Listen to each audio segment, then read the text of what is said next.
слово оба не произносится bots, не бос.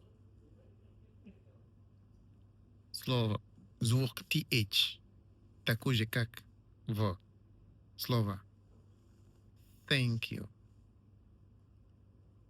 Thank you. Thank you. Think. Think. И много русскоговорящих не произносят это слово правильно. Потому что он произносит both, both, both, both.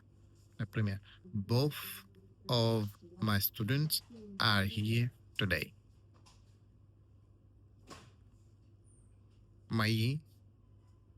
Оба моих ученика здесь сегодня.